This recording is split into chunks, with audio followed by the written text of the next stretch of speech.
देखिए, बरेली मैं इसलिए जाना चाहता हूँ कि 26 तारीख में बरेली के अंदर एक शांतिपूर्ण प्रोटेस्ट हुआ। बरेली में 82 से ज्यादा लोगों को जेल भेजा गया है, 2000 से ज्यादा लोगों को मुकदमा लिखा है। लोग मस्जिदों तक नहीं जा पा रहे, नमाज नहीं पढ़ पा रहे, अपनी धार्मिक आस्था का प्रयोग नहीं कर रहे, ताले पड़ रहे, बुलडोजर चल रहा है, गोलियां मारी जा रही है।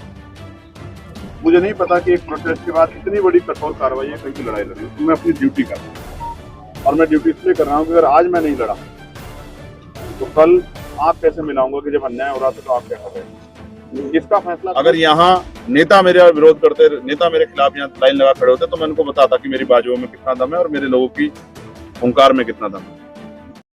नगीना सांसद चंद्रशेखर आजाद आज बरेली जाना चाहते थे, लेकिन उससे पहले ही प्रशासन के द्वारा उनको हाउस अरेस्ट कर लिया गया। चंद्रशेखर आजाद को उनके सहारनपुर में स्थित आवास पर बंद कर दिया गया, एक तरीके से नजरबंद कर दिया गया। भारी संख्या के अंदर पुलिस है वो लगा दी गई। ये तस्वीरें आप हमारे साथ है वो देखते हुए नजर आ रहे हैं। नगीना सांसद चंद्रशेखर आजाद बरेली के अंदर जो आई लव मोहम्मद का मुद्दा है वो चल रहा था, प्रशासन के द्वारा यहाँ पर कुछ मुस्लिम युवकों के ऊपर लाठीचार्ज है वो कर दी गई थी। उसी मामले को लेकर चंद्रशेखर आजाद वहां पर जाना चाहते थे, पीड़ित परिवार से मुलाकात करना चाहते थे, लेकिन उससे पहले ही उनको हाउस अरेस्ट है वो कर लिया गया। ये तस्वीरें आप हमारे साथ है वो देखते हुए नजर आए।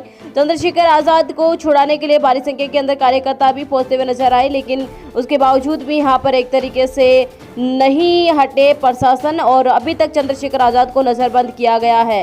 चंद्रशेखर आजाद को नजरबंद करने पर क्या कुछ कह रहे हैं, सुनिए हमारे साथ। जी सांसद जी, आज बरेली जाना था, क्या कुछ कार्रवाई, हाउस अरेस्ट किया गया आपका? देखिए, बरेली मैं इसलिए जाना चाहता हूँ कि 26 तारीख में बरेली के अंदर एक शांतिपूर्ण प्रोटेस्ट हुआ और फिर उसके बाद वहाँ अराजकता का माहौल बना। कोई भी घटना अचानक नहीं होती, उसके पीछे किसी न किसी का दिमाग है। अब वो दिमाग उनका जिन पे आरोप लगे या वो दिमाग उनका जिन्होंने आरोप लगाए, इसकी जांच होनी चाहिए। बिना जांच के कोई कार्रवाई नहीं होगी। बरेली में 82 से ज्यादा लोगों को जेल भेजा गया है, 2000 से ज्यादा लोगों को मुकदमा लिखा है। लोग मस्जिदों तक नहीं जा पा रहे, नमाज नहीं पढ़ पा रहे, अपनी धार्मिक आस्था का प्रयोग नहीं कर पा रहे, लोग अपने हकों का प्रयोग नहीं कर पा रहे, लोग भय के साए में, घरों पे ताले पड़ गए, बुलडोजर चल रहा है, गोलियां मारी जा रही है। मुझे नहीं पता कि एक प्रोटेस्ट के बाद इतनी बड़ी कठोर कार्रवाई कहीं हुई होगी, लेकिन क्योंकि आरोपी मुसलमान है इसलिए शायद गोलियां भी दनादन चल रही है और बुलडोजर भी दनादन चल रहा है।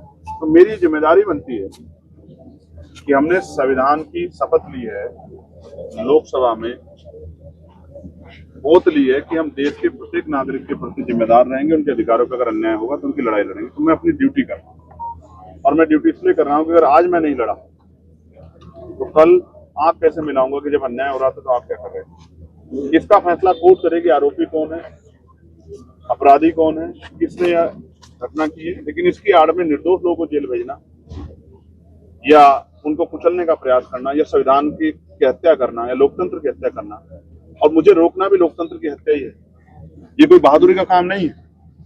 मैं मानता अगर सरकार के मंत्री मेरे गेट पर खड़े होकर मुझे रोकते, लेकिन मेरे पुलिस के भाई यहाँ लगाए गए हैं, उनसे मेरी कोई लड़ाई नहीं, क्योंकि किसान मजदूर परिवारों के लोग, मिडिल क्लास परिवारों के लोग, और वो तो अपनी नौकरी कर रहे हैं।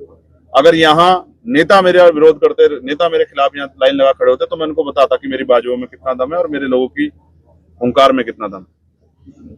हर जिले में हमारे लोग खड़े हैं, हरिद्वार की हमारी टीम है, यहाँ 100-125 गाड़ियां खड़ी है। मेरे लोकसभा क्षेत्र बिजनौर की जो है 100-125 गाड़ियां मेरा इंतजार कर रही है।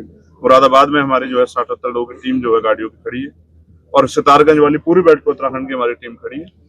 बरेली में 2 जगह हमारे लोग खड़े, वो इंतजार कर रहे हैं कब मैं आके उन पीड़ितों की बात सुनूं। मैं पीड़ितों की बातें तो सुनने जा रहा हूँ, कोई आंदोलन करने तो नहीं जा रहा हूँ, किसी अपराध का हिस्सा बनने नहीं जा रहा हूँ। मैं सिर्फ उन पीड़ितों को सुनना चाहता हूँ, जो बता सकूं कि उनके साथ क्या हो रहा है और वहाँ क्या माहौल।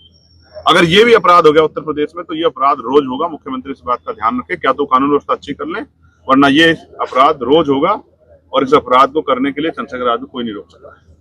बाबा कह रहे कि सबक सिखा देंगे दंगाइयों, तो जो दंगाई है उनको सबक सिखा दो, लेकिन दंगाइयों का फैसला कौन करेंगे? बाबा फैसला करेंगे क्या? आप मुझे बताओ, क्या सरकार कभी निष्पक्ष हो सकती है क्या? जिस पार्टी की सरकार है, जिस विचार की सरकार है, क्या वो अपने नेता मंत्रियों पर कार्रवाई कर सकती है क्या? कोई एक कार्रवाई सरकार ने की हो तो आप मुझे बता दो। लेकिन विपक्ष से कितने लोगों पर कार्रवाई हुई है, कितनी सरकारी एजेंसियों का दुरुपयोग है, किससे छिपावा नहीं है।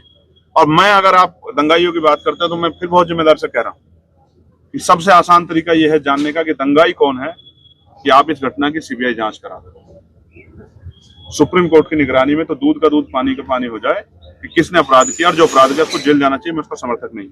लेकिन अपराध की आड़ में अगर आप निर्दोष लोगों को जेल भेजोगे, उनकी धार्मिक आस्थाओं को तोड़ने काम करोगे, उनको पीटने काम करोगे, उन पर गोली चलाओगे, बुलडोजर चलाओगे, तो फिर ये लड़ाई, ये संघर्ष जारी रहेगा।